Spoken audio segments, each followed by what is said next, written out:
A paz do Senhor, queridos. Tudo bem com vocês? Sejam bem-vindos ao Conectado com a Palavra. Eu sou o pastor Johnny, na Igreja Brasil para Cristo, em Mariporã. Sou casado com a Sara, tenho uma filhinha chamada Lauren e vou estar com vocês aqui com 22 episódios na série Valores. Nesse tempo que estaremos juntos, nós vamos estar pensando acerca daquilo que dá o sustento e dá também a razão do homem existir. Na palavra, nós vemos que os valores de Deus, eles são aqueles que protegem a civilização. E nós vamos olhar os valores tanto morais quanto valores éticos. E essa divisão de valores morais e valores éticos, elas se encontram na palavra de Deus lá em Êxodo. Nós vamos analisar os 10 mandamentos. Quando Deus deu os 10 mandamentos a Moisés, ele escreveu as tábuas, em tábuas de pedra. Em uma tábua eram os mandamentos que compreendiam o relacionamento para com Deus, e na outra tábua era o relacionamento entre si dos homens. A primeira tábua são os relacionamentos morais, são aqueles que são pautados com Deus. E na segunda tábua, os relacionamentos éticos. Nós vamos então, nesses 22 episódios, olhar como esses relacionamentos, como esses valores morais que a palavra de Deus ali na lei de Moisés orientam como esta civilização que eram os hebreus que estariam entrando na terra prometida deveriam viver. E esse mesmo exemplo é trazido para os nossos dias, nos nossos valores morais, que condiz o nosso relacionamento para com Deus, e também nos nossos valores éticos, que condiz o nosso relacionamento com o próximo.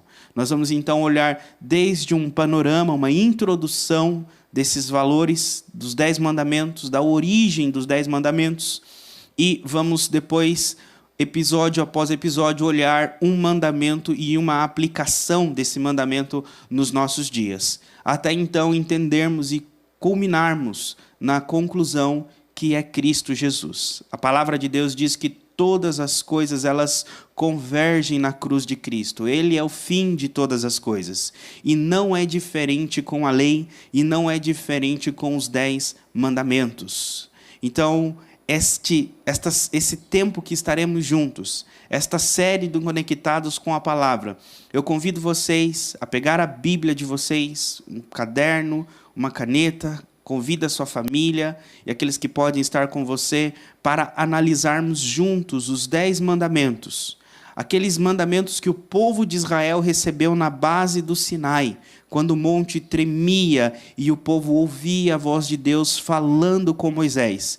Deus deu as diretrizes para aquele povo que ia entrar na terra prometida. Assim como este povo, cada um de nós estamos rumo à terra prometida.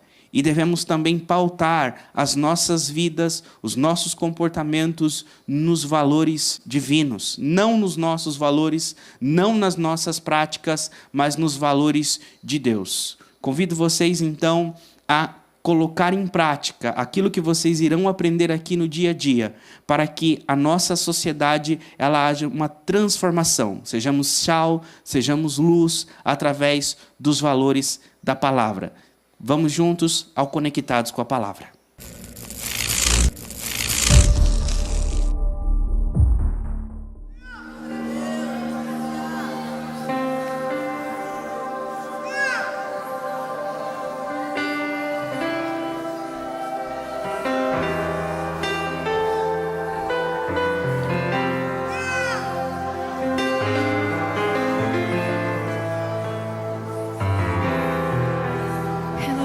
Cheios da presença do Senhor, poderemos dizer: vejo o Senhor, vejo o Senhor,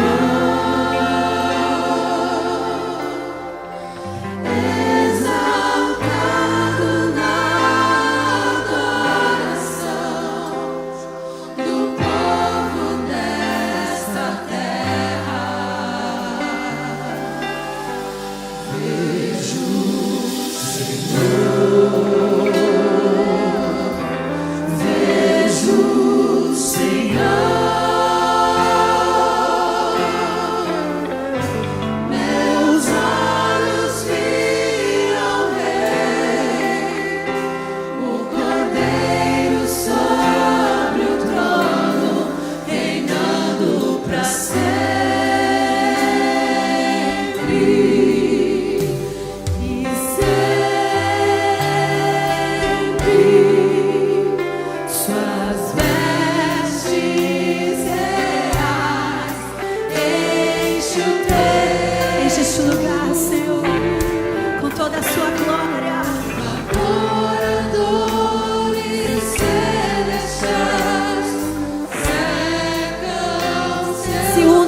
Olá, meu querido, minha querida, seja bem-vindo a mais um episódio do nosso Conectados com a Palavra. Estamos dando continuidade no estudo do Decálogo, no estudo dos 10 mandamentos. Estamos vendo como as tábuas dos mandamentos, elas norteiam e elas regularizam essa sociedade a qual nós vivemos. Como que a lei de Deus, ela traz ordem para esse mundo. E ela prioriza e conserva os valores em meio a esses tempos tão ruins que nós temos vivido. Estudamos até aqui, estamos hoje no 13º episódio.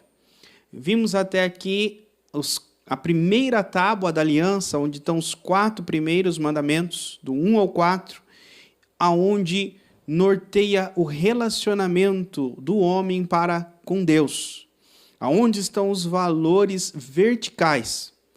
Hoje nós vamos dar continuidade no 6º mandamento, ao qual está na 2ª tábua da aliança e traz o norteamento dos relacionamentos do homem para com o seu semelhante, os relacionamentos verticais. E vimos na semana passada, no último episódio, falamos sobre o 6º mandamento protetor da vida. Não matarás, como está na Almeida Revista Atualizada. Mas vimos que a melhor tradução é não assassinarás, ou cometerás homicídio. E vimos o contexto do texto, vimos o contexto da cultura, vimos o contexto de onde Deus coloca a proteção da vida na terra, na criação, por conta da imagem de Deus. Como esse mandamento ele protege a imagem de Deus, porque o homem foi criado à imagem de Deus. Vimos lá aonde esse mandamento, o que ele não proíbe, e vimos lá alguns contextos, alguns textos aonde é usado esse mandamento. Vamos agora hoje olhar o que esse mandamento proíbe e como ele impacta a nossa cultura, como ele impacta as formas que hoje nós tiramos a vida de pessoas, tiramos vidas à imagem de Deus e usamos o bom nome do amor e da compaixão para fazer isso. Então, vamos lá para Êxodo 20, versículo de número 13.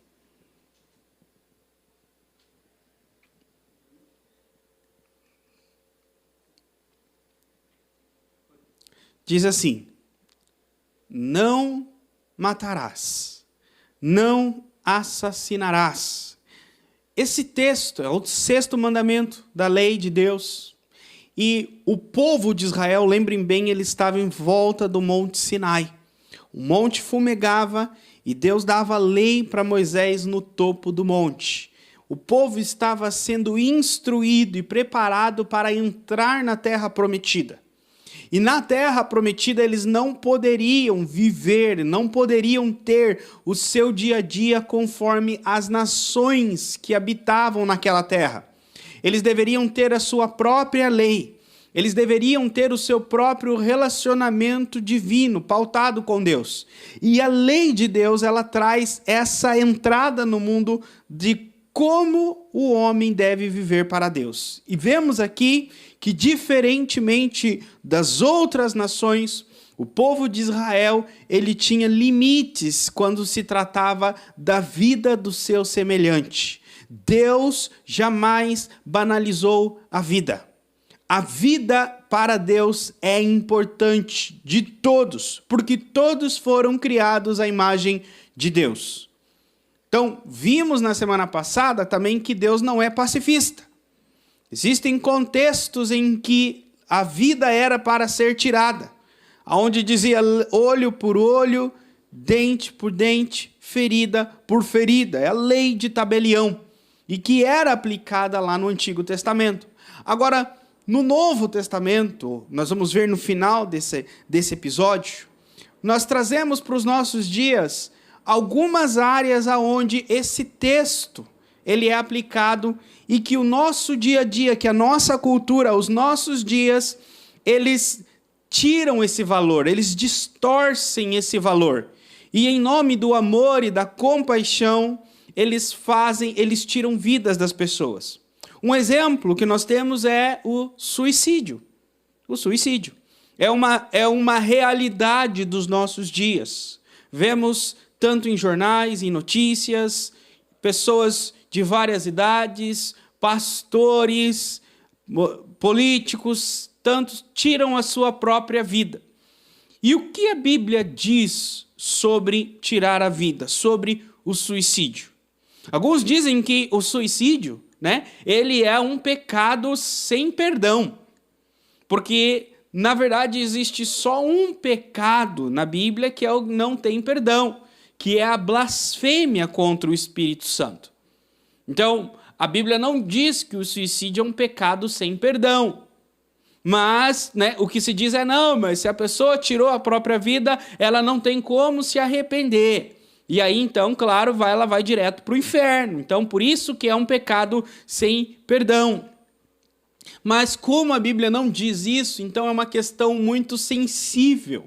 Principalmente quando se entra na vida pastoral, quando você tem que aconselhar alguém que perdeu um familiar por suicídio, ou você é um discípulo, ou você cuida de alguém e precisa apacentar essa pessoa que perdeu alguém por suicídio. O suicídio nunca ele deixa feridas, ele deixa mágoas, ele deixa tristezas. E por isso é necessário ter uma visão sólida disso, baseada na palavra, e ter um coração que esbanja, ou um coração que goteja amor por essas vidas que passam por isso.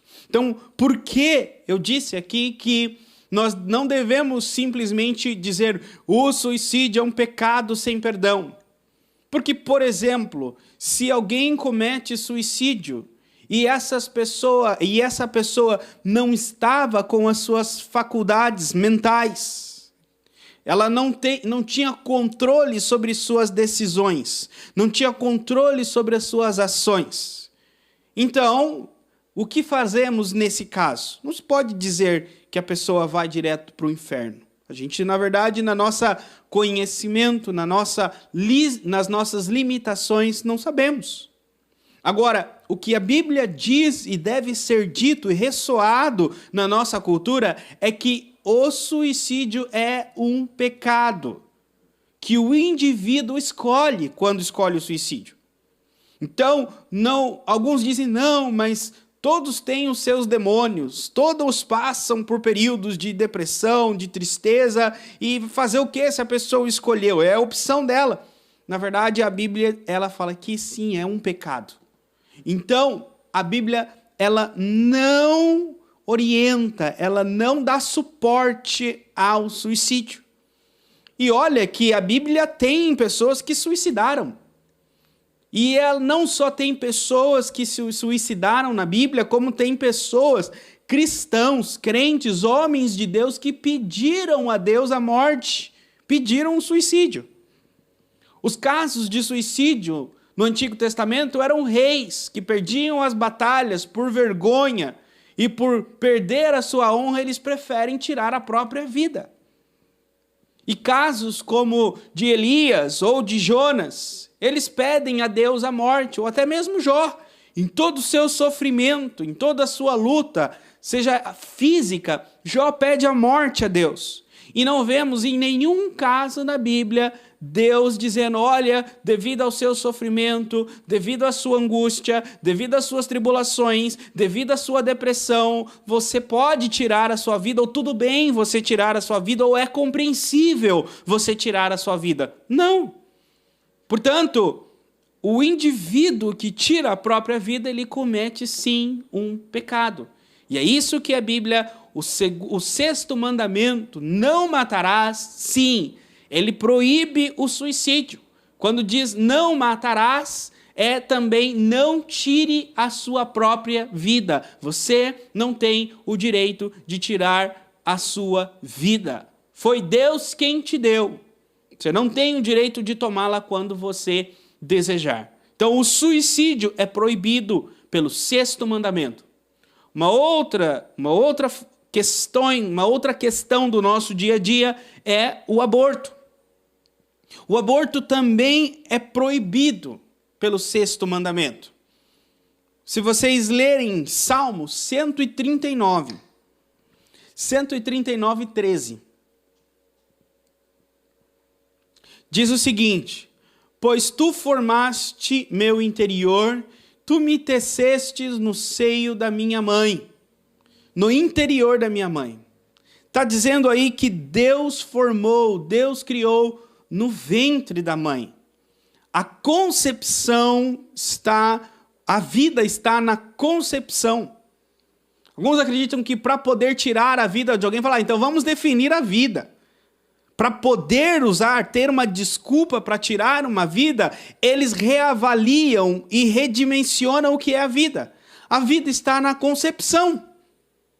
Tu me teceste. O salmista está dizendo que como pessoa, como ser humano, é no ventre da mãe que Deus o criou. Na concepção há vida. Lembram que eu disse que a Bíblia ela trazia a lei de Deus, né, no Antigo Testamento, a lei de tabeliones, olho por olho, dente por dente, ferida por ferida. Ou seja, né, não era um dente por uma cabeça, não era um olho, né, por uma família, mas a lei deveria ser justa e aplicada de forma do tamanho do crime. Então, vida por vida. E olha que interessante quando aplica-se em Êxodo o olho por olho. Lá em Êxodo 21, 24, olha que interessante.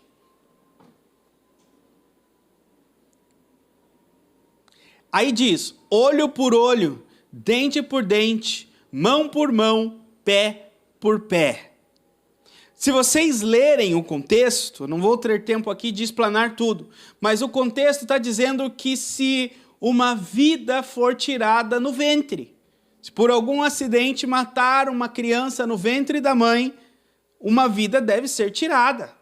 Olho por olho, dente por dente. Então, a Bíblia defende a vida na concepção. E assim também nós devemos defender a vida na concepção. Eu lendo, para preparar para vocês esse episódio, eu li uma frase de Calvino, no comentário dele sobre os 10 mandamentos, que ele dizia o seguinte, que é horrível, né? É pior você matar um homem, né, dentro da sua própria casa do que matá-lo no campo. Porque matando um homem dentro da sua própria casa, você o está matando dentro do seu local de segurança. Assim também é horrível matar uma criança, matar um bebê, uma vida no ventre, porque é um local de segurança dela, antes de matá-la depois que ela vem ao mundo. Então, assim como matar um homem dentro do seu próprio lar, do seu conforto, da sua segurança, assim é o aborto, tirar uma vida num local de segurança do filho, do bebê. Então, a Bíblia, o 6º mandamento, ele proíbe tirar a vida de um feto. Ele é o protetor da vida. Terceiro é a eutanásia. É a morte assistida. Eu falei aqui no outro episódio sobre a pena capital, quando o governo tira a vida de alguém por conta da autoridade, da justiça. E hoje agora eu vou falar da diferença entre a pena capital, que há, né, base bíblica em Romanos 13, 4, que a autoridade ela tem a espada divina que carrega a justiça divina e faz a vingança pelos criminosos. Mas aqui a eutanásia ela é o suicídio assistido, onde leis são passadas em que um médico pode te dar um atestado e em alguns países, nos Estados Unidos, na Europa, na Holanda, eles não precisam nem saber que tipo de médico que é. Ele te dá um papel, um documento e você vai numa farmácia mais próxima, compra os remédios, toma e tira a própria vida. E leis são aprovadas para isso. E esse tipo de ação, esse tipo de atitude, ela é proibida pelo 6º mandamento. Porque traz muitos males para a sociedade. Lembra que eu disse, a lei de Deus, ela carrega uma forma de suprimir a maldade, suprimir a morte, né? Vamos dizer assim, das pessoas de forma deliberada. Na Holanda, onde foi aprovada essa lei de suicídio assistido, o que é interessante é que trouxe muitos problemas. Pense comigo, tem um plano de saúde em que tem custos quando alguém tem um tratamento terminal e gasta com meses de vida daquela pessoa um dinheiro. Então, o que o plano de saúde diz é melhor você tomar essas pílulas e morrer.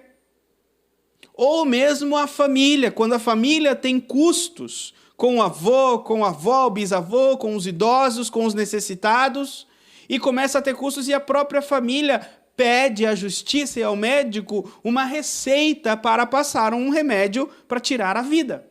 Então, o que percebeu-se nesses países que aprovaram essas leis de eutanásia, de assassinato, né, de suicídio assistido, como eles dizem, é próprios familiares pedindo a morte e mais do que os próprios pacientes. Então, não é só a questão, às vezes, o paciente pedir, olha, eu quero esse remédio porque eu quero finalizar o tratamento. Ou seja, quando chega, né, numa posição, como eu estava lendo numa matéria antes de trazer, que um senhor estava com mais de 90 anos e os médicos chegaram para ele e falaram assim, olha, se você quiser, nós podemos te dar esse e esse remédio, você vai ficar bem por mais 6 meses e depois provavelmente você vai morrer. Ou nós tiramos a medicação e você tem cerca de semanas ou até um mês de vida. É o Senhor que escolhe. Ele disse, olha, eu já vivi mais de 90 anos, então não tem por que eu tomar esses remédios para prorrogar a minha vida por mais alguns meses. Eu prefiro descansar. Esse senhor não escolheu a morte. Esse senhor escolheu encerrar o seu tratamento. É diferente. O que acontece nesses países, como eu disse para vocês, que apoiaram esse suicídio assistido, é que as pessoas, né, familiares pediam, né, a lei pediam os documentos para tirar a vida de pessoas que não tinham pedido. Por quê? Porque esses familiares estavam trazendo custos financeiros. E é interessante como o mundo distorce os valores, se não é a lei de Deus, que a Holanda, onde foi um dos primeiros países aprovados essa lei de eutanásia assistida, ela, na época do regime nazista, ela foi invadida por tropas do regime nazista, e as tropas diziam que eles deveriam matar, diziam para os médicos, para os doutores holandeses, que eles deveriam matar os velhos e aqueles com doenças terminais, aqueles que não poderiam ser tratados. E eles se negaram ao regime nazista a fazer isso. E depois de anos, agora no ano de 2000, nós vemos que no mesmo país, né, eles aprovam a lei para fazer a mesma coisa que era um crime de guerra no regime nazista, em nome da compaixão e do amor. Em nome do amor daqueles que sofrem, eles aprovam uma lei que era um crime de guerra no regime nazista. Infelizmente, quando não há o olhar para a lei de Deus, acontecem essas atrocidades na terra. Agora, olha a visão de Jesus. Eu encerro com as palavras de Jesus. Mateus, capítulo número 5. Versículo 21. Diz assim: ouviste que foi dito aos antigos, não matarás, e quem matar estará sujeito a julgamento. Eu, porém, vos digo que todo aquele que sem motivo se irar contra o seu irmão estará sujeito a julgamento, e quem proferir um insulto a seu irmão estará sujeito a julgamento do tribunal. E quem lhe chamar tolo estará sujeito ao inferno de fogo. Se, pois, ao trazeres ao altar a tua oferta, ali lembrar que o teu irmão te tem alguma coisa contra ti, deixa perante o altar a tua oferta e vai primeiro reconciliar-se com o teu irmão. E então, voltando, faz a tua oferta. Entra em acordo sem demora com o teu adversário enquanto está com ele a caminho, para que o adversário não te entregue ao juiz e o juiz ao oficial de justiça e seja recolhido à prisão. Em verdade te digo que não sairás dali enquanto não pagares o último centavo. Vemos aqui que Jesus ele olha o assassinato do coração. Todo aquele que se ira, todo aquele que se exalta, ele assassina no coração. Além da atitude, além da ação, Jesus olha o interior, a motivação. Por isso que Jesus, ele morreu no nosso lugar. Eu encerro, lembre bem, quando Jesus estava no Getsemane, ele disse: Pai, se possível, passa de mim este cálice. Qual cálice? O cálice da ira de Deus, segundo Jeremias. Por conta de Jesus ter tomado o cálice da ira de Deus, é que nós um dia não iremos tomar o cálice da ira de Deus. Ainda que muitas das vezes perdemos o controle e derramamos o nosso cálice, o cálice da nossa ira, sobre os irmãos, sobre as pessoas. Então, a lei de Deus, ela vai além. Ela protege no ventre, ela protege a própria vida e ela protege o interior. Protege aqueles que são assassinos no coração, pelo ódio, pela vingança e pela ira. Ela não só direciona, não só dá o caminho em que devemos andar, mas também redime do passado aqueles que cometeram muitos males. Portanto, devemos entregar a nossa vida a Cristo, confiar no seu sacrifício por nós e buscar nos pés da cruz uma nova vida cheia do Espírito de Deus para andar na luz e poder obedecer a palavra de Deus e viver até o último dia que Ele nos der nessa terra para a glória dEle. Em nome de Jesus.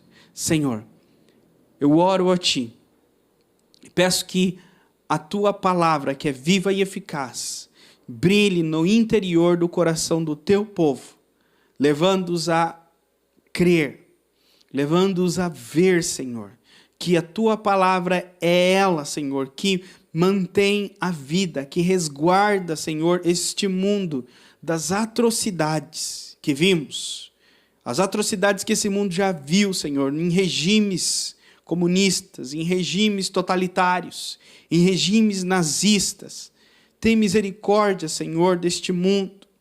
A guerra, Senhor, quanta morte traz. Perdoa, Senhor, desses pecados e direciona o Teu povo para que ele seja luz e leve a Tua palavra, para que junto com a Sua palavra venha um novo viver, um novo raiar de dia, em nome de Jesus. Amém.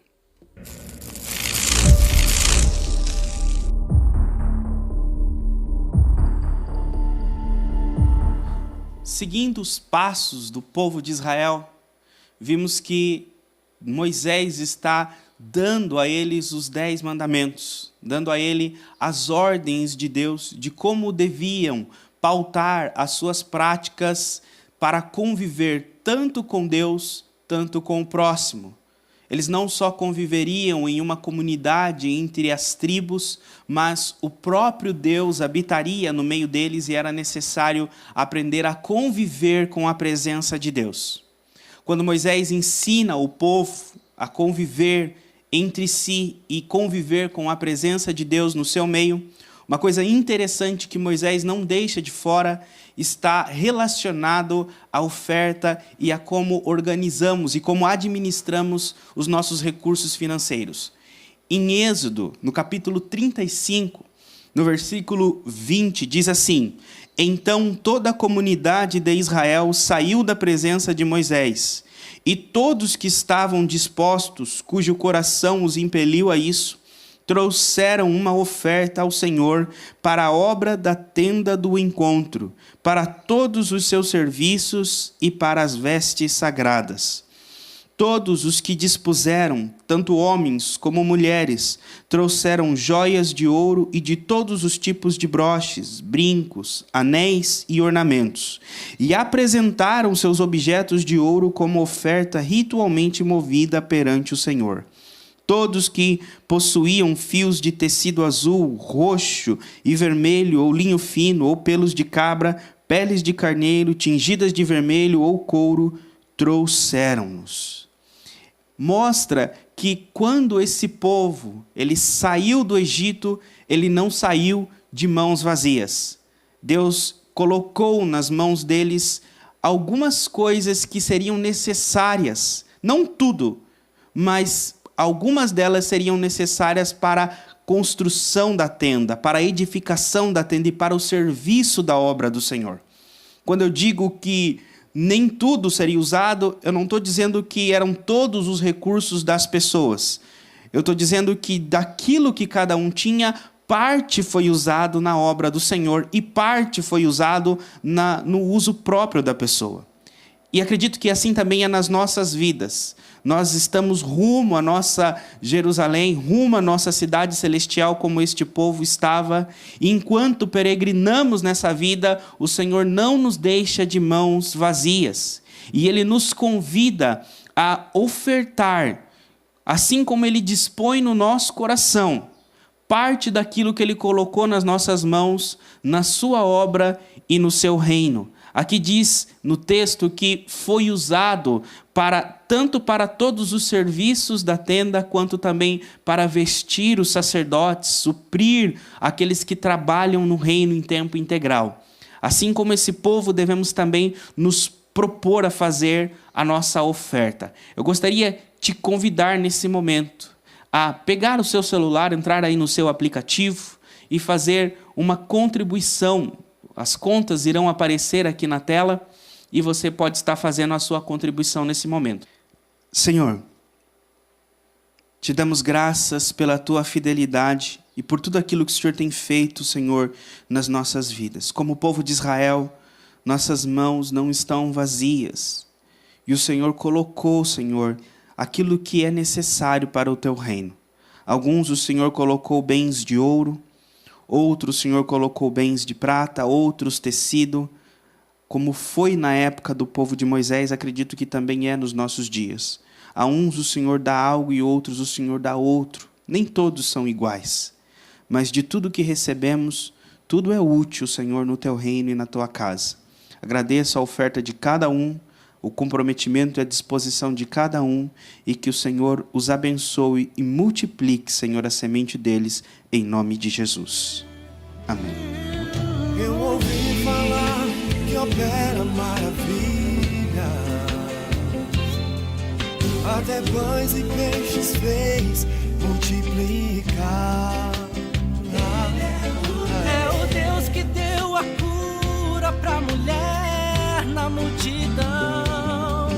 É o Deus que a água da rocha fez brotar. Aquele mesmo Deus que operou lá no passado. É o mesmo Deus. É o mesmo Deus que está aqui neste lugar. É o mesmo Deus que ainda maravilha. Esse é o Deus que pode sua vida transformar. Aquele mesmo Deus que operou lá no passado. É o mesmo Deus. É o mesmo Deus que está aqui neste lugar. É o mesmo Deus. É o mesmo Deus. É o Deus que pode sua vida transformar. Chegamos ao fim no momento de nos desconectarmos com o episódio de hoje, gostaria de agradecer a sua presença, a sua audiência. E estamos, terminando com o episódio de hoje, mas acredito se, como eu, você não deve estar triste, porque nós nos desconectamos apenas deste episódio. Mas espero você para os próximos episódios que serão transmitidos aqui no canal do Conectados com a Palavra. Aproveita esse momento para te pedir, não vá embora ainda, tá? Deixe um seu comentário aqui no nosso canal, se inscreva no canal, ative também o sininho para que você seja notificado das próximas postagens e espero que essa palavra tenha entrado no seu coração, abençoado a sua vida e gerado um pouco de curiosidade, gerado um pouco de vontade de quero mais, para que nos próximos episódios eu possa também contar com a sua presença de estar se conectando com a palavra. Nunca esqueça que, ainda que nos desconectamos com um episódio, nos conectamos com outro episódio, com Deus nós permanecemos conectados para sempre. É o que espero para você, em nome de Jesus.